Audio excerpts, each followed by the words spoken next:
신앙생활 하다 보니 곤고할 때가 참 많습니다. 육적인 힘듦도 문제이지만 이 영적 곤고는 감당이 안 될 때가 참 많이 있어요. 육적으로 다운되는 것도 문제겠지만 영적으로 좀 충만하면 육의 그 침체를 극복할 수 있겠는데 이 영적인 공감이 찾아오면 감당이 되질 않습니다. 육적인 힘듦이나 무너지면 과정은 힘들겠지만 일단 바닥에 던져지면 내려놓음이 되거든요. 강제적이든 깨달음이든 내려놓아질 수밖에 없겠지요. 거기서 이제 보여지는 게 은혜입니다. 은혜가 보여지면 이제 회복을 경험하게 되는 거거든요. 이 문제는 영적인 무너짐이에요. 이 가랑비에 옷 젖는다는 말이 있죠. 젖는 줄 모르게 스며들고 젖어지는 거요. 서서히 인지하지 못할 정도로 무너져 갑니다. 남들이 볼 땐 무너져 있는데 내가 볼 땐 무너진 줄을 몰라요. 그렇게 죽는지 모르고 죽어갑니다. 제가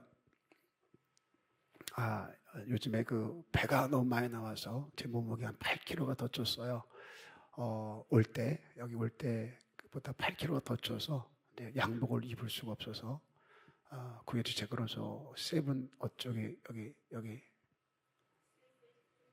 세이브존 잘 몰라요. 자주 안 가서 몰라요. 세이브존 같은 양복이 싸더라고요. 그래서 올해만 입을 수 있는 싼 거를 그냥 샀어요. 2벌을. 왜냐면 하나도 안 맞으니까 양복에. 그래서 사가지고 일단 입었는데 그것도 작아요. 그래서 이제 버튼을 채워야만 됩니다. 이 오픈을 못했어요. 그리고 제가 있는 모든 옷을 다 입질 못했습니다. 거의 몸빼충의 옷을 입고 또 티도 큰 걸 사가지고 이렇게 입었어요. 한 8개월 됐죠. 9개월. 그러다가 안 되겠다. 그래서 이제 몸을 좀 관리하겠다 해서 야식을 안 먹고 3끼를 다 먹되 좀 조절해서 먹고 있어요. 그러다 보니까 제가 살이 좀 빠져요. 지금 거의 6kg인가 7kg 빠져서 한 달만 더 고생하면 제 옛날에 그 이쁜 몸매가 돌아올 것 같은 느낌이 들어요. 그런데 갑자기 한 달 만에 한 6kg 정도 빼다 보니까 가끔 보는 분들은 목사님 얼굴이 왜 그래? 얼굴이 안 좋아요. 그래요. 전사님 그러더라고요. 어떡해요? 목사님 은혜가 떨어져요. 목사님이 자꾸 살 뺀다고 그러니까 은혜가 떨어져요. 그러더라고요. 심각하게. 그랬는데 오늘 아침에 제가 이렇게 못 입은 양복이 이게요. 여기 올 때 작년에 입었던 건데 못 입다가 오늘 처음 입었어요. 올여름 들어서 입었는데 좀 얼추 맞아서 걸치고 나왔더니 집사람이 그래요. 배가 많이 들어갔어요. 그러면 하는 말이 그런데 얼굴은 하나도 안 달라졌다는 거예요. 전도사님은 얼굴이 너무 빠져가지고 은혜가 떨어진다 그러는데 집사람은 얼굴이 하나도 안 변했다는 거예요. 뭔 차이일까요? 전도사는 사탄의 자식이고 우리 집사람은 천사인 거예요? 뭔 차이일까요? 저나 집사람은 매일 보거든요. 가까이서 매일 보니까 서서히 빠져가는 걸 몰라요. 어제 오늘 차이 없이 그냥 매일 보다 보니까 저도 마찬가지로 매일 제가 거울 보니까 한 달 전 지금 제가 얼마나 빠졌는지 얼굴은 표가 안 나요. 저는 매일 보니까 씻고 보고 그냥 보고 계속 보니까 몰라요. 인지를 못해요. 가끔 보는 분들은 한 주 만에 밖에서 보면 변화가 보이는데 내가 날 볼 때는 스스로 인지를 못해요. 얼마나 달라졌는지를 깨닫지를 못해요. 이게 위험한 거예요. 남들이 볼 땐 저거 안 되겠다, 저러면 안 되는데 다 보이는데 본인은 몰라. 왜? 그렇게 내가 결정했고 그렇게 선택을 했고 그렇게 살아오다 보니까 어떻게 변질되고 어떻게 무너져가는지를 인지를 못하는 거예요. 그래서 그럴 때는 다른 사람이 나한테 뭐라 할 때 그 얘기를 들을 수 있어야 돼요. 이 엘리야 증후군이라는 게 있습니다. 엘리야 증후군. 갈멜산에서 이겼어요. 불을 내렸거든요. 그런데 이세벨 때문에 죽기를 구해요. 아합 앞에서 담대했던 사람이었어요. 불을 내렸던 사람, 850대 1로 싸워도 담대했던 사람인데 이세벨의 칼 무서워서 죽기를 구해요. 엘리야 같은 사람도 힘들다는 거예요. 지쳤다는 거예요. 이 정도 했으면 다 꼬꾸라지고 하나님의 승리가, 하나님 깃발이 높이 들려져야 될 텐데 이렇게까지 힘을 다해 싸워 이겼음에도 불구하고 여전히 적들이 기세등등해서 이세발이 칼로 나를 죽이겠다고 일어나니까 지쳐버리는 거예요. 얼마나 더 해야 될까 이걸. 다윗도 마찬가지입니다. 지극히 영적이어야 될 그가 사정없이 무너지고 수렁에 빠지게 되어져요. 하나님 마음에 합한 자로 시작했습니다. 골리앗을 물맷돌로 잡고 시작한 사람이 다윗이에요. 그런 다윗도 무너질 때 보니까 사정없이 무너져요. 사울의 문제 앞에서 처음엔 반응 잘하다가 결국 인간적 선택을 하면서부터 그렇게 무너져 가더라는 거예요. 기름 부음 받은 후부터 너무 긴 시간 사울에게 시달립니다. 그 모든 힘듦을 영적으로 이겨내던 다윗이었어요. 그런데 그 시달림이 끝날지를 모르는 거예요. 무려 13년을 쫓겨다녔으니 얼마나 힘들었겠어요. 기름 부어 왕 삼겠다고 했는데 골리앗을 물맷돌로 쓰러뜨렸는데 그 후로도 13년이에요. 나를 죽이겠다고 누가, 왕이. 그냥 너와 내가 왼수가 되어서 네가 나를 없애한다 그래도 무서울 일인데 한 나라의 왕이 개인을 죽이겠다고 군대를 동원하고 혈안이 돼 찾으니 어떻게 살겠냐고요. 그러다 보니 늘 영적 일수만은 없더라는 거예요. 하나님 마음의 판도로 시작했지만 끝까지 가지 못하더라고요. 위기를 만나요. 수렁에도 빠져요. 그렇게 지나다 보니 인간적인 선택을 하게 될 때도 있더라는 거죠. 사울을 피해서 이스라엘로 떠나버려요. 수없이 강조합니다. 피한다고 피해지는 게 아니란 말이죠. 내가 지나야 할 과정이라면 견뎌야 되고 끝까지 버텨낼 수 있어야 됩니다. 룻기 보세요. 엘리멜렉이 왜 죽고 망해요? 있어야 할 자리가 있었어요. 아침에도 말씀드렸죠. 사리싸움에서 이기라고요. 그 베들레헴을 떠나서 가면 안 될 자리 모압으로 가게 되어줍니다. 모압은 해결책이 아닙니다. 우리 삶의 모든 문제는 더 좋은 선택을 통해서 해결되는 게 아니라는 말이에요. 다시 말씀드릴게요. 해결은요, 더 좋은 선택으로 결정되는 게 아니에요. 거기서 인내하며 하나님의 때를 바라볼 수 있어야지. 성경은 그래요. 하나님은 그래요. 우리는 자꾸 세상적으로 뭔가 안 되면 또 다른 선택을 하고 또 다른 결정을 하고 또 다른 환경을 바꾸려고 하지만 하나님은 아니래요. 거기서 인내해. 거기서 버텨내. 거기서 내가 너에게 할 말이 있고 주고 싶은 게 있어. 거기서 나를 바라봐. 이 성경이에요. 에레미야 애가 3장 25절로 26절 한번 볼게요. 조금만 기다리면 나와요. 여러분이 찾는 것보다 더 빨리 찾아서 올려줍니다. 시작. 기다리는 자들에게, 구하는 영혼들에게 여호와는 선하시도다. 사람이 여호와의 구원을 바라고 잠잠히 기다림이 좋도다. 기다리는 자들에게나 구하는 영혼들에게 여호와는 선한 분이래요. 다시요. 기다리는 자들, 구하는 영혼들에게 하나님은 선하답니다. 사람이 여호와의 구원을 바라고 잠잠히 기다림이 좋도다. 하나님은 합력하여 선을 이루실 능력 있는 분입니다. 누가 어떻게 어지럽혀 놓아도 하나님은 그 모든 것들을 만져서 당신의 뜻대로 이루어 가세요. 그러니 그 하나님을 끝까지 기다리자는 거예요. 왜? 하나님은 선하신 분이니까. 문제는 관계가 내 마음에 안 들면 선택하려고 해요. 내가 하는 일이, 내 삶의 자리가 내 마음에 안 들면 그러면 그때 또 선택하려고 해요. 신앙생활은 선택으로 하는 거 아니에요. 다시요. 신앙생활은 선택으로 하는 것이 아니다. 시작. 한 번 더요. 시작. 신앙생활은 선택으로 하는 것이 아니다. 선택하려고 하지 마세요. 신앙생활은요, 은혜로 하는 거예요.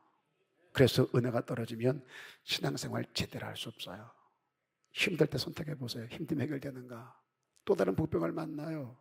또 다른 힘듦을 만나요. 그래서 신앙생활은 선택이 아니라 은혜로 하는 거예요. 힘들어요, 어려워요, 죽겠어요. 그래도 거기 은혜가 있으면 견뎌지고 간증 만들어진다니까요.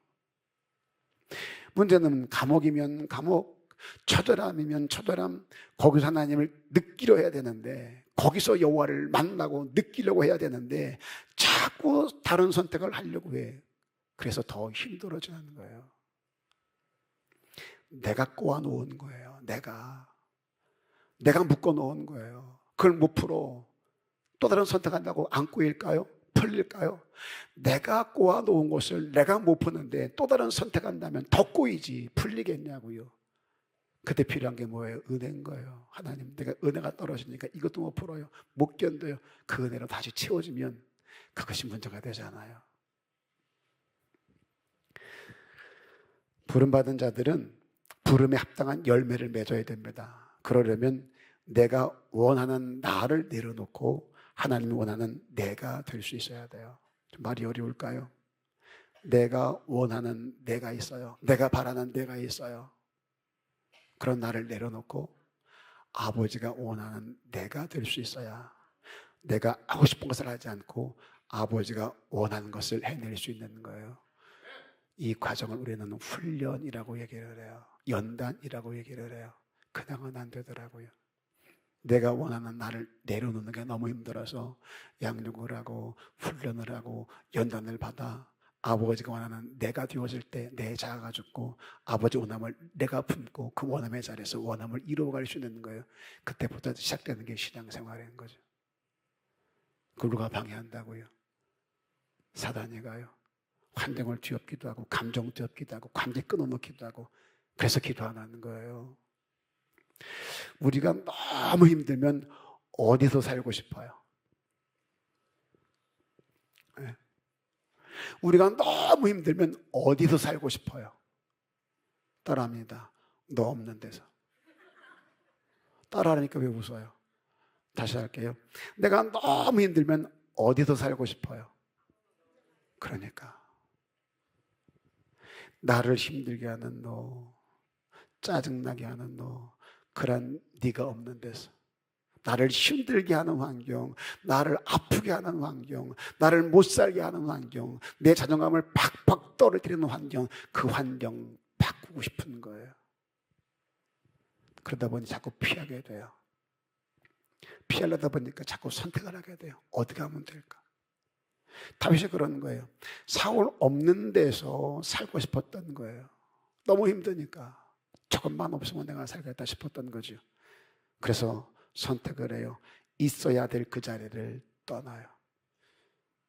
그렇게 가면 안 될 곳으로 가게 됩니다. 거기서부터 꼬이기 시작합니다. 사무엘상 21장에 그 얘기가 나와요. 다윗이 이스라엘을 떠나 가드왕 아기스에게 망명을 하게 됩니다. 그랬더니 아기스의 신하들이 죽이자는 거예요, 다윗을. 그 말을 들은 다윗이 두려움에 잡힙니다. 골리앗도 이겼던 다윗이잖아요. 근데 두려움에 잡혔어요. 왜요? 사울을 피해갔더니 해결되던가요? 아니요. 또 다른 문제를 만나게 되어져요. 이게 선택의 결과인 거예요. 그래서 한 행동이 뭐냐면 미친 체 하는 거예요. 힘 흘리고 미친 척 하는 거예요. 이걸 우린 영적 초라함이라 그래요. 하나님의 마음에 아픈 사람이 어느 순간 이방인 앞에서, 약속 없는 자들 앞에서 약속 있는 자가 미친 체를 합니다. 우리가 이럴 때가 얼마나 많아요. 다윗이 골리앗을 이길 때 누가 하는 거예요? 하나님이요. 다윗은 하나님이 아니면 설명이 안 되는 사람들이에요. 그런데 거기서 또 어디로 가요? 미친 체 하다가 어디로 또 가? 모압으로 가요. 우리가 이런다니까요. 아세요? 한 번 헛디디면 계속 엉뚱한 선택을 하게 된다요. 한 번 헛디디면, 한 번 잘못 선택하면 돌이키지 못해요. 또 다른 잘못된 선택을 하게 돼 있어요. 사무엘상 22장 3절을 볼게요. 사무엘상 22장 3절 시작. 다윗이 거기서 모압 미스베로 가서 모압 왕에게 이르되 하나님이 나를 위하여 어떻게 하실지를 내가 알기까지 나의 부모가 나와서 당신들과 함께 있게 하기를 청하나이다. 자, 다윗이 거기서 이스라엘로 돌아와 이러면 얼마나 좋겠어요. 선택을 했는데 아니었잖아요. 두려움에 잡혔잖아요. 그러면 아니구나, 이스라엘 돌아가면 좋을 텐데 또 어디로 가요? 모압으로 갔다는 얘기예요. 이게 오늘 우리의 모습과 조금도 다르지 않습니다. 루키서 보면 엘리멜렉이 나와요. 기근을 피해 모압으로 가요. 베들레헴에서 모압으로 갑니다. 눌러 살려고 간 게 아닙니다. 기근을 피해 간 거였어요. 근데 남편 죽고 두 아들까지 다 죽고 못 돌아와요. 왜요? 모압이 놓아주지를 않아요. 한번 이렇게 세상에 붙들리면 안 놓아줍니다. 내가 있어야 될 자리 있지 않고 있으면 안 될 자리에 가 있으면 그 자리 잡히고 말아요. 돌아오기가 힘들고 어려워져요. 그래서 자리 싸움에서 이기라고 말씀을 드렸던 거예요. 한번 엉뚱한 선택을 하면, 그래서 잡히게 되면 절대 사단이 놓아주질 않습니다. 왜? 우는 사자와 같이 삼킬 자를 찾는 게 사단인데 그 사단이가 물어버렸으니 놓아주겠냐고요. 힘들고 어려워요. 자, 사무엘상 22장 5절을 보십니다. 시작. 선지자 갓이 다윗에게 이르되 너는 이 요새에 있지 말고 떠나 유다 땅으로 들어가라. 다윗이 떠나 헤렛 수풀에 이르니라. 하나님이 선지자를 보내요. 여기 있지 말고 유다 땅으로 돌아가래요. 이 요새 있지 말고 사슬이 10%란 사울이 10%께 두 눈 뜨고 날 죽이려는 그 유다 땅으로 돌아가라는 거예요. 거기 피해 도망갔다가 결국 어디로 도망와요? 다시 와요? 제자리로요. 내가 만든 요새 말고 하나님이 원하는 그 자리에 있으라는 거예요. 네가 피해 도망갔던 그 자리, 버렸던 그 자리, 죽을 것 같은 그 자리 다시 돌아가라는 거예요. 왜? 여기에서 내가 너와 함께 할게. 항상 말씀드리잖아요. 사자굴에 던져줘라. 내가 거기서 너 만나줄게. 풀무불에 던져줘. 거기서 내가 하나님 것을 보여줄게. 하나님 이런 분이에요. 십자가 네가 져라. 거기서 피 흘려라. 내가 네 순교의 피를 통하여 그 땅에 그 영혼들에게 복음의 씨를 뿌려 나를 믿는 자들로 일어나게 할 것이다. 이 땅이 그렇게 부흥된 거 아닌가요? 순교해야 될 자들이 순교해야 될 때 순교의 자리에서 순교의 피를 흘렸기에 오늘 저와 여러분이 이렇게 신앙생활 근사하게 하는 거 아닐까요? 만약 그들이 그 자리가 힘들고 버겁다고 피해 다른 데로 갔다면 오늘의 우리가 있을까요? 어쩌면 저 북녘 땅이 우리와 같이 번성하고 우리와 같이 복음의 능력으로 새로워지고 이쪽이 바뀌었으면 어떻게 될까요? 그런 생각 안 해보셨어요? 우리가 뭐 한 거 있나요? 하나님의 은혜로 순교해야 될 때 순교의 자리에서 피 흘려준 우리 믿음의 선배들이 있었기에 오늘 저와 여러분 이렇게 근사한 신앙생활을 하고 있는 거 아닐까요? 기억하세요. 하나님 원하는 자리가 있어요. 내 형편과 내 처지, 내 입장 말해가며 합리화시키며 변명 핑계하며 그 자리에 회피하지 말자는 거예요. 그럼에도 다윗이 다윗 될 수 있었던 까닭이 뭐냐면 그 말씀 앞에 순종을 해요. 내가 선택해서 피한 자리인데 하나님 내게 오셔서 야 그러지 말고 돌아가 했을 때 변명하지 않고 반항하지 않고 거부하지 않고 순종합니다. 사무엘상 23장 14절 보세요. 다 같이 시작. 다윗이 광야의 요새에도 있었고 또 십광야 산골에도 머물렀으므로 사울이 매일 찾되 하나님이 그를 그의 손에 넘기지 아니하시니라. 누가 지켜요? 죽을 자리로 보내놓고 누가 지켜요? 사울이 아무리 찾아도 찾지 못하게 하나님이 지켜주시더라고요. 이게 우리일 수 있어야 돼요. 이게 믿어지는 게 믿음인 거예요. 아, 다윗과 함께한 그 하나님이 오늘 나와도 함께 하실 것이다. 내가 지킨다고 지켜지는 게 아니랍니다. 하나님이 지켜주셔야 된대요. 내가 세운다고 세워지는 게 아니랍니다. 하나님이 세워줘야 된대요. 내가 지키고 내가 세워봐야 헛수고라고 성경은 말합니다. 하나님이 우리에게 시련은 허락하시지만 어떤 과정을 통해서 나를 만들기 위해 뭔가를 주기 위해 이런 시련을 지나게 하시지만 절대 우리를 포기하거나 넘기진 않는다는 거예요. 사무엘상 24장 2절을 볼게요. 시작. 사울이 온 이스라엘에서 택한 사람 3,000명을 거느리고 다윗과 그의 사람들을 찾으려 두려움소 바위로 갈세. 자, 3,000명을 데리고 잡으려고 해요. 돌아왔더니 하나님께서 넘기지 않았다 그랬는데 해결이 아니라 가면 갈수록 더 많은 사람들을 잡으려고 해요. 두렵지 않았겠냐고요. 3,000명을 택했다면 누굴 택했겠습니까? 전쟁에 능한 사람들, 차는데 탁월한 사람들 아니었겠어요?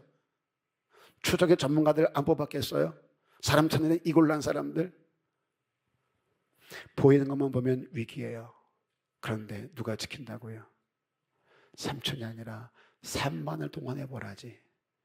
다윗을 찾을 수 있는가? 왜? 하나님의 손이 그를 보호하시기에. 사무엘상 27장에 보면 또 한 번 다윗이 선택을 하는데 이제 블레셋으로 피하려고 해요. 그렇게 블레셋으로 도망갑니다. 이게 우리예요. 하나님의 은혜를 경험했음에도 불구하고 또 다른 상황이 만나지면 또 돌아가요. 하여간 다윗은요, 사울 없는 곳으로 도망가려고 엄청 애를 써요. 근데 사울 없는 곳에 갔더니 더 센 게 있어. 근데도 또 그렇게 선택을 또 해요. 이게 우리라니까. 이게 얼마나 어리석습니까? 그만큼 실패했고 힘들었고 안 됐으면 이제 하나님 말씀 앞에 순종할 만한 할 터인데 도움을 받아 또 살만해지면 또 다른 선택을 하게 되더라는 거예요. 따라합니다. 알기는 뚫어지게 잘 알아요. 제가 이 말하면 여러분 고개 끄덕거리잖아요. 우리 방향수 권사님은 고개가 떨어질 것처럼 흔들어. 맞다고. 그렇게 고개를 흔들 것 같으면 말을 들어야 될 거 아니에요, 벌써요. 이게 우리요, 블레셋이 이스라엘과 전쟁을 준비할 때 다윗이 그리로 망령하는 거예요. 웃기잖아요. 사울이 날 죽이려고 하니까 3,000명 막 때려오니까 불안했는지 블레셋 가요. 그때 블레셋은 이스라엘과 전쟁하려고 해요. 그런데 다윗 보세요.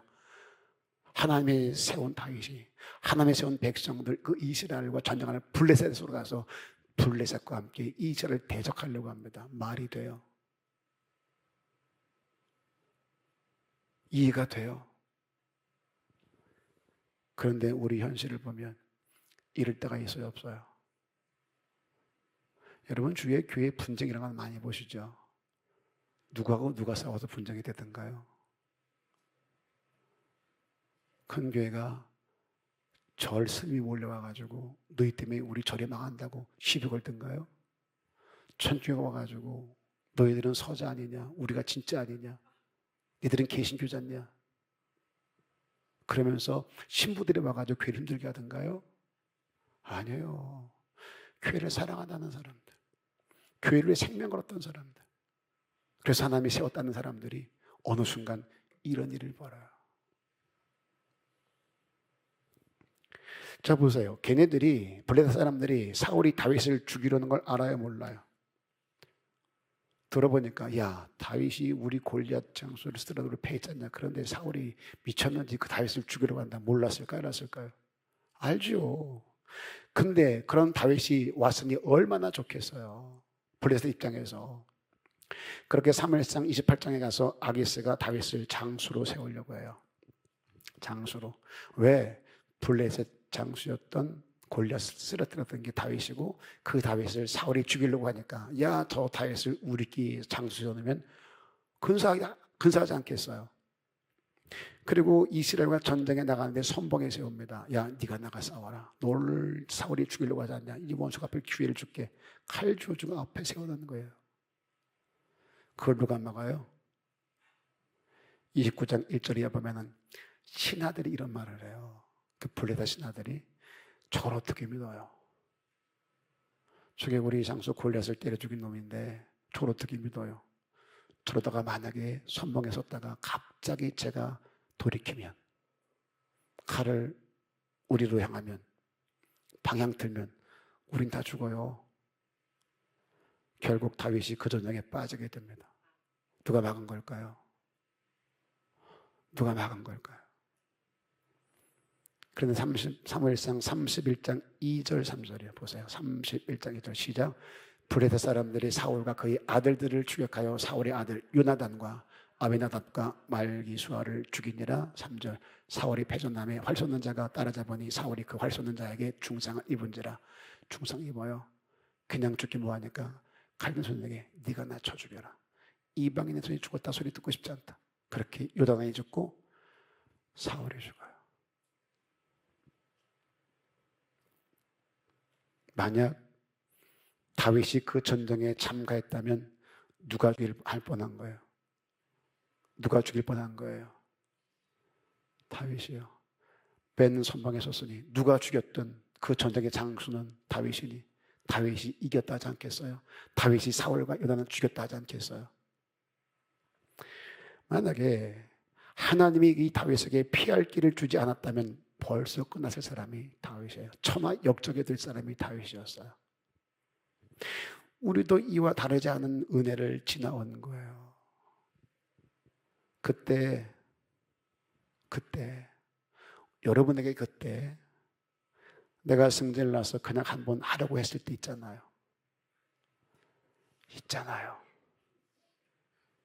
여러분들이 승진을 하면 또 무서워요, 안 무서워요?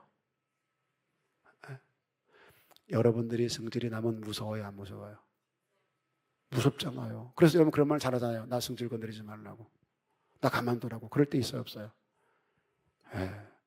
서로가 서로 얘기하잖아요. 저 건들지 마라. 건들면 큰일 난다. 그럴 때 있잖아요. 하나님이 그런 나를 그때 거기서 다스려 두지 않았다면 어찌 됐을까요? 우리 세임교회 남아났을까요? 우리 방가동은 여기 옮겨올 수 있었을까요? 그때 거기서 내 성질대로 내가 해버렸다면 오늘의 세임교회가 이런 모습으로 여기 있을 수 있을까요? 하나님이 함께하지 아니하시면 아버지가 나를 지켜주지 아니했다면 다윗이 사울을 피해 13년을 도망다녔어요. 근데 마지막에 그 사울을 죽일 뻔하는 거예요. 이런 사람 참 많아요. 20년 섬기고 30년 섬기고 40년 섬겼는데 잘 섬기다가 마지막에 가서 다 엎어놓는 사람들이 얼마나 많게요. 장로가 됐든 목사가 됐든 성도가 됐든 하나님이 세운 나라, 내가 충성했던 나라, 내가 왕이 될 나라를 내가 무너뜨릴 뻔했다니까요. 이거 우리 주의할 수 있어야 된다는 거예요.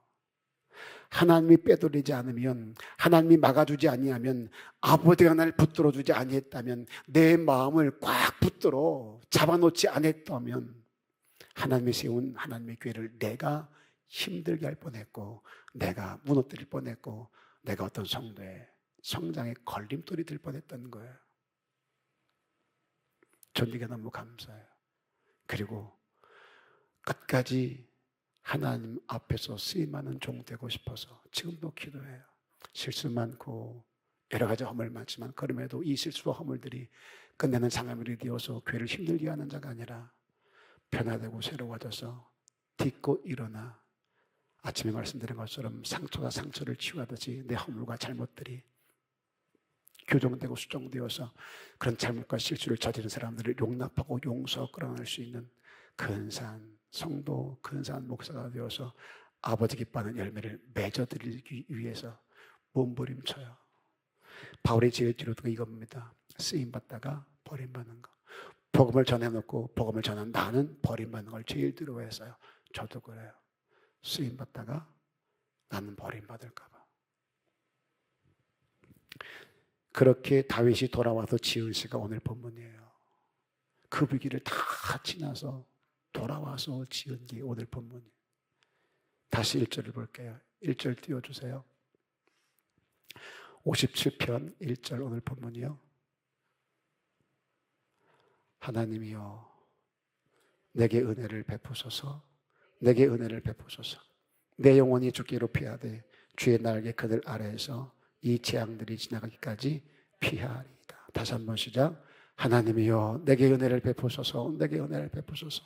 내 영혼이 주께로 피하되 주의 날개 그늘 아래에서 이 재앙들이 지나기까지 피하리이다.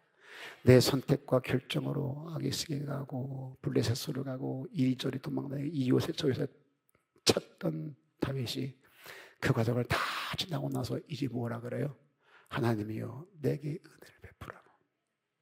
주의 날개 아래 피하겠다고. 이 재앙 지나기까지 그 안에 있겠다고. 이제 은혜가 필요한 걸 알게 됐어요. 선택이 아니라 은혜를 말해요. 여기서부터 회복이 시작이 되어지더라는 거예요. 1절 하반절에 보면 내 영혼이 주께로 피합니다. 이제 비로소 몸뚱아리 때문에 들고 뛰던 자가 영혼을 말하고 있어요. 내 생명 아까운 줄 알아서 그 생명 부족했다고 이리저리 뛰던 다윗이 이제는 영혼을 말해요. 몸뚱아리가 아니라 영혼을 생각합니다. 2절 볼게요. 2절 시작. 내가 지존하신 하나님께 부르짖으며 곧 나를 위하여 모든 것을 이루시는 하나님께로다. 이젠 하나님을 지존하신 분으로 불러요. 그리고 부르짖는답니다. 곧 나를 위하여 모든 것을 이루는 하나님, 나를 책임진 하나님, 나를 부르시고 내 마음에 아프다 하시며 골리앗을 이기게 하신 그분께서 내 잘못된 선택에도 불구하고 막으시고 인도하셔서 온 여기까지 있게 하신 그 하나님, 그 하나님, 모든 것을 이루는 그 하나님, 나를 위하여 일하는 하나님, 그 아버지께 부르짖는답니다. 오늘 우리가 이 수준에 이르를 수 있어야 돼요. 여러분도 못지않게 지나오셨잖아요. 그 과정 다 지나왔잖아요. 다윗은 다윗처럼 지나왔고 나는 나처럼 지나왔잖아요. 지금 다윗의 환경을 보면 죽고 망할 환경이요. 그런데 거기서 하나님의 영광을 말해요. 그러면 7절에 이렇게 말하네요. 내 마음이 확정되었고 내 마음이 확정되었사오니 내가 노래하고 내가 찬송하리이다. 제가 부르는 찬양 중에 제일 많이 불렀던 게 뭐였어요? 내 영혼이 확정되고 확정되었사오니. 이 찬양은 참 많이 불렀어요. 그냥은 아니에요. 그냥 내 안에서 나온 게 아니에요. 이 확정된 마음은 그냥 처음부터 믿음이 좋았던 게 아니에요. 이런 과정, 저런 넘어짐, 이런 엎어짐, 이런 실수, 이런 실패, 이런 아픔, 이런 고통, 그럼에도 나를 포기하지 않고 거기서 또 끄잡아내시고 또 세워주시고 또 반석에 세워준 그 하나님을 만났기에 거기서 하나님은 나를 버리지 않고 포기하지 않고 끝까지 추적하여 나를 세워가시는구나. 이게 믿어지고 감사해서 내 마음이 확정되었고 내 마음이 확정되었사오니 내가 노래하고 내가 찬송하리이다. 저와 여러분의 고백이 이랬으면 좋겠어요. 더 이상 힘들어하지 말고 더 이상 잘못된 선택하지 말고 이젠 은혜로만 살 수 있음을 깨달아서 마음을 확정하고 그 그늘 안에 피할 수 있기를 바랍니다. 따져보면 다윗에게 사울은 절대 필요였어요. 그때는 고통이었고 왜 이런 일이 내게 있어야 되는지 원망도 됐겠지만 아니요. 다 치놓고 보니까 다윗에게 사울은 절대 필요였어요. 다윗에게 사무엘이 필요했던 것처럼 다윗에게 사울도 필요했던 거예요. 요셉에게 보디발의 집이 필요했고 감옥이 필요했던 것처럼 저와 여러분도 마찬가지일 거예요. 지금 그 고통, 그 힘듦, 그 아픔 필요하니까 주신 걸 거예요. 지금은 모르겠지만 지나놓고 보면 그래서 이 과정을 지나게 하셨구나. 내 아버지의 고통과 힘듦은 진짜 처절했지만 제게 꼭 필요했다는 거예요. 오늘의 나를 여기 있게 하기 위해서. 그때 보이면 얼마나 좋겠어요. 그때는 안 보여요. 그런데 지나놓고 보니까 깨달아져요. 이젠 그런 어리석은 자 되지 말자고요. 지금 안 보이지만 과거의 하나님을 기억하고 추억하며 이 또한 지나갈 것이요 이 또한 변하여 내게 유익이 되게 하실 선하신 하나님이시니 그 아버지 앞에 원망불평으로 죄짓지 말고 그럼에도 불구하고 견디고 이겨 아버지 원하는 열매 만들어내고 간증 만들어냈으면 좋겠어요. 당부드립니다. 반응 잘하시자고요.